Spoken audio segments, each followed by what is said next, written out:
Good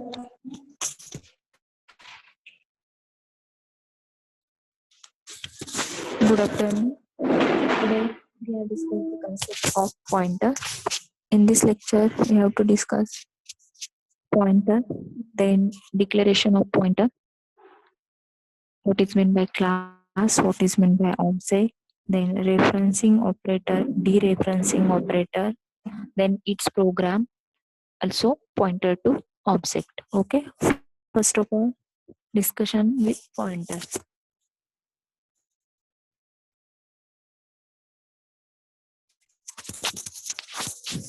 Okay.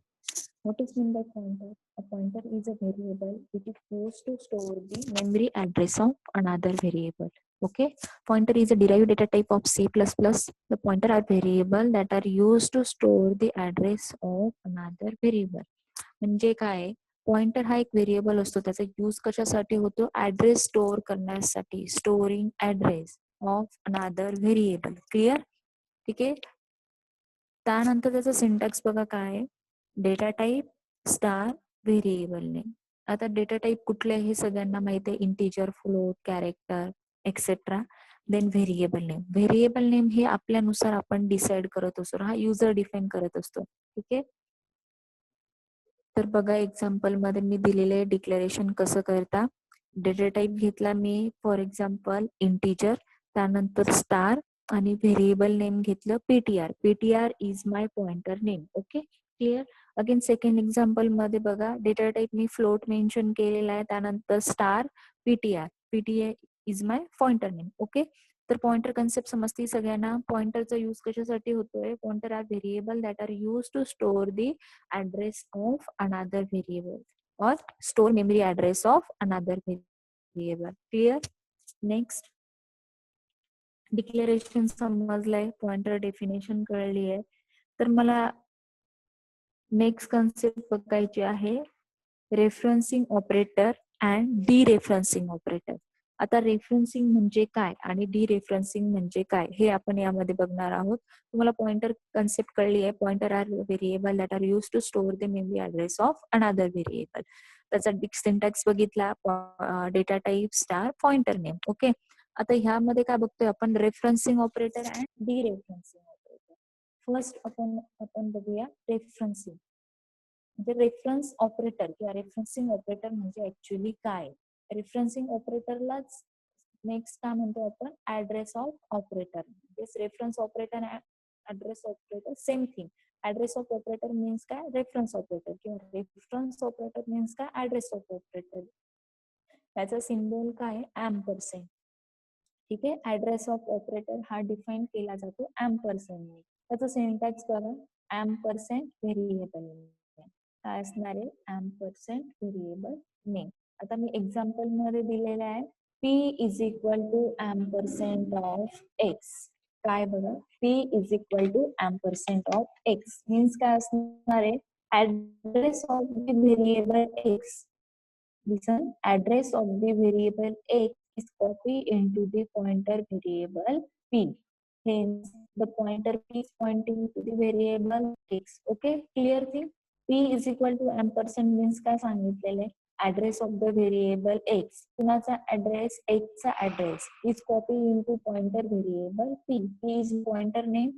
Address of operator use केला कुणासाठी? x साठी. म्हणजे x चा address कुणामध्ये कॉपी होतोय? आपला पॉइंटर पी मध्ये. कळलं ऍड्रेस ऑफ ऑपरेटरचा यूज कशासाठी होतो? The address of operator give the memory address of specify variable. काय करतोय तो? मेमरी ऍड्रेस देतोय स्पेसिफाय व्हेरिएबल, कॉपी करतोय स्पेसिफाय व्हेरिएबल मध्ये. एक्झाम्पल मध्ये मी दिलेलं P is equal to ampersand X म्हणजे एक्सचा ऍड्रेस हा कुणामध्ये कॉपी होतोय? पी या व्हेरिएबल मध्ये. क्लिअर? डिरेफरन्सिंग ऑपरेटर बघा, डिरेफरन्सिंग ऑपरेटरला काय म्हणतो आपण? Value of operator. काय म्हणतो? Value of operator. तो डिफाईन केला जातो कशाने? स्टारने. Referencing ampersand, dereferencing star. आता एक्झाम्पल मध्ये मी सांगितलेले y is equal to star p. काय example? y is equal to star p. So value of variable pointed by the p is stored in the variable y. काय होतंय?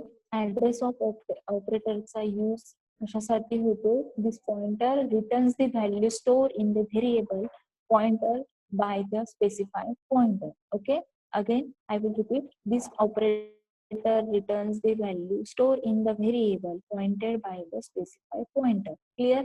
मग इथे example काय? Y is equal to star p. So pointer p is stored in variable y. ठीक आहे, star म्हणजे काय? Value of operator. मग कुणाची व्हॅल्यू? पॉइंटर पी ची व्हॅल्यू कुणामध्ये स्टोर करतोय आपण? y या व्हेरिएबल मध्ये. दोघा टाइपचा डिफरन्स क्लिअर झालेला आहे. What is mean by referencing operator, what is mean by dereferencing operator और व्हॅल्यू ऑफ ऑपरेटर. ठीक आहे, मी पुन्हा रिपीट करते. रेफरन्सिंग ऑपरेटर म्हणजे एम्परसेंड, डिरेफरन्सिंग म्हणजे स्टार. रेफरन्सिंग ऑपरेटर काय कशासाठी यूज होतो? Memory address of specify variable. आणि डिरेफरन्सिंग कशासाठी होतो? The value of operator returns the value store in the variable pointed by the specify pointer. Clear? Ampersand of X means एक्सचा address कुणामध्ये store झाला? P मध्ये. y is equal to star P, पॉइंटरची value P ची value ही कुणामध्ये store होती? तुमच्या व्हेरिएबल y मध्ये. क्लिअर? आता आपण रेफरन्सिंग आणि डिरेफरन्सिंग ऑपरेटरचं एक सिंपल एक्झाम्पल बघूया. यामध्ये काय केले मी? दोन हिडर फाइल्स मेन्शन केले, string.h, funny.h. प्रोग्रामला स्टार्ट केली, दोन व्हेरिएबल डिफाईन केले, इंटिजर ए आणि star p. Star p means काय झालं? माझा तो एक पॉइंटर नेम झाला, data type and pointer name. Okay, so a ला मी व्हॅल्यू डिफाईन केली, ए इज व्हेरिएबलला व्हॅल्यू कुठली डिफाईन केली? 125. पुढे मी ऍड्रेस ऑफ ऑपरेटर मीन्स कुठला ऑपरेटर? रेफरन्सिंग ऑपरेटरचा यूज केला. तो कसा समजणार आपल्याला? एम्परसेंट नुसार. So p is equal to ampersand of A. Referencing किंवा ऍड्रेस ऑफ ऑपरेटर काय करतो यूज? कशासाठी सांगितलं होतं मी? ऍड्रेस स्टोअर करण्यासाठी. So ampersand of a. So a चा ऍड्रेस आपण कुणामध्ये स्टोअर करतोय? पी या व्हेरिएबल मध्ये. पुढे सी आउट घेतला, ए ला प्रिंट केला, सी आउट पी ला प्रिंट केला, त्यानंतर सी आउट स्टार पी काय झाला? माझा प्रिंट झाला. आता याचं रन केल्यानंतर आउटपुट कसं येणार आहे बघा? एम्परसेंट ऑफ ए मीन्स ए चा ऍड्रेस प्रिंट झाला, त्यानंतर पी, पी ची व्हॅल्यू किती येणार आहे?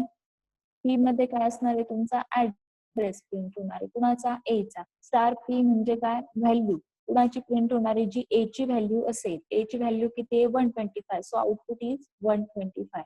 क्लिअर? ओके, हे आजच्या